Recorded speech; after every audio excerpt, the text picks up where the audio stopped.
আপনি জেনে অবাক হবেন, বিশ্বের সবচেয়ে শক্তিশালী সুপার কম্পিউটারের থেকেও আরো অত্যাধুনিক এবং আরো শক্তিশালী গাণিতিক কোডিং রয়েছে সূরা আল কাউসারের মধ্যে। পবিত্র কোরআনের এই একটি সূরা পৃথিবীর সকল সুপার কম্পিউটারকেও ফেল করবে।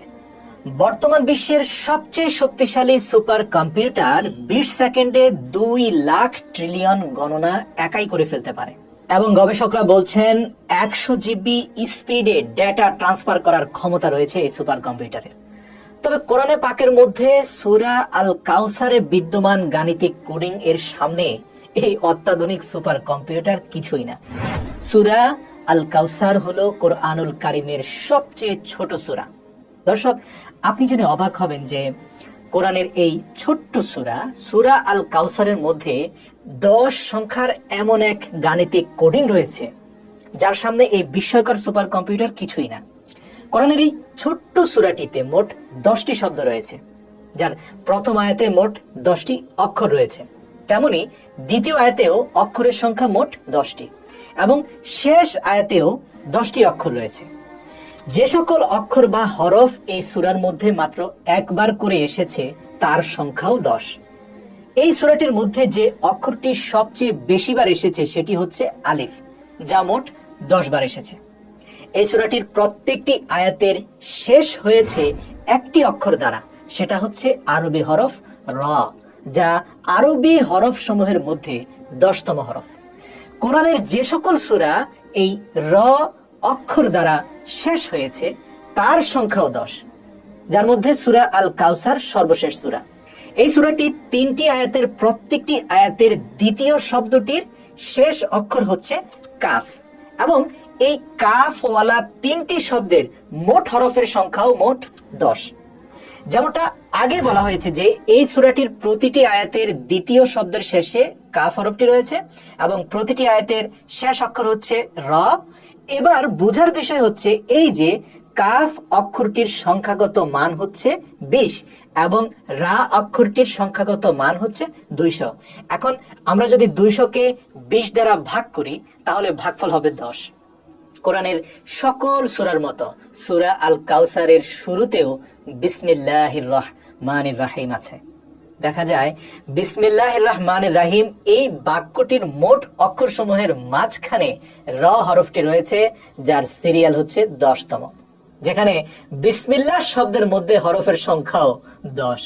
পুরো কোরআন শরীফের 2টি সূরা এমন রয়েছে যার শুরু হয়েছে ইন্না শব্দ দিয়ে এবং যাদের শেষ হয়েছে রা অক্ষর দিয়ে, যার মধ্যে প্রথম সূরা হচ্ছে সূরা আল কদর, যা পবিত্র কোরআনের 97 নম্বর সূরা এবং দ্বিতীয় সূরাটি হচ্ছে সূরা আল কাউসার, যা পবিত্র কোরআনের 108 নম্বর সূরা। মজার ব্যাপার, এই 2টি সূরার মাঝখানে সূরা সমূহের সংখ্যাও 10টি। কোরআনের 97 নম্বর সূরা অর্থাৎ সূরা আল কদরে রা অক্ষরটি এসেছে মোট 10 বার, যেখানে সূরা আল কদরের শুরুও কিন্তু ইন্না শব্দ দিয়ে হয়েছে এবং দ্বিতীয় সূরা আল কাউসার, যার প্রতিটি আয়াতের শুরুই হয়েছে ইন্না শব্দ দ্বারা।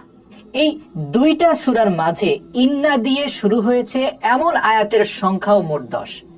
এছাড়াও সূরা আল কদর এর শেষ আয়াত থেকে নিয়ে সূরা আল কাউসার এর প্রথম আয়াত পর্যন্ত মাঝখানে যতগুলো সূরার যত আয়াত রয়েছে তার মধ্যে এমন শব্দ মাত্র 10টি রয়েছে যার শুরু হয়েছে রা হরফ দিয়ে।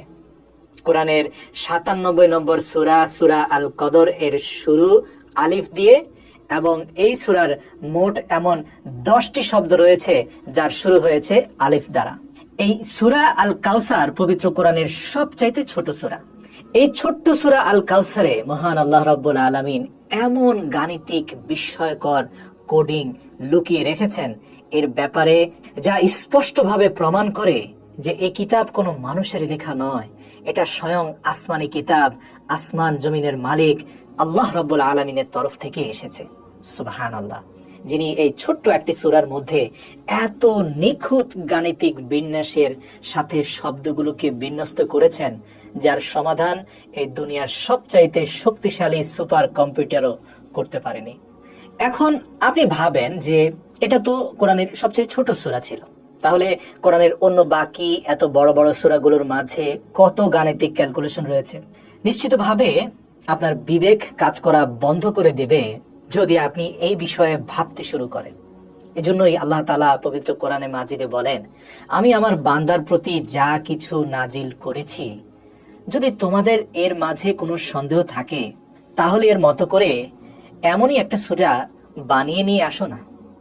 আল্লাহ তাআলা আমাদের কিয়ামতের দিন হাউজে কাউসার থেকে পানি পান করার তৌফিক দান করুন, যে হাউজে কাউসার নিয়ে সূরা কাউসার নাজিল হয়েছে। যেদিন কঠিন পিপাসার মধ্যে শুধুমাত্র হাউজে কাউসারের এক গ্লাস পানি আপনাকে পুরো কিয়ামতের ময়দানের পিপাসার হাত থেকে রক্ষা করবে, পরিপূর্ণ প্রশান্তি দান করবে। সেই হাউজে কাউসারের মালিক মুহাম্মদুর রাসূলুল্লাহ সাল্লাল্লাহু আলাইহি ওয়াসাল্লামের সাথে আমাদের দিদারের তৌফিক দান করুক, এবং শেষ বিচারের দিন যেন আমরা এই কাউসারের মালিকের কাছ থেকে শাফায়াত পেতে পারি, সেই তৌফিক যেন আল্লাহ আমাদেরকে দান করে। আমিন।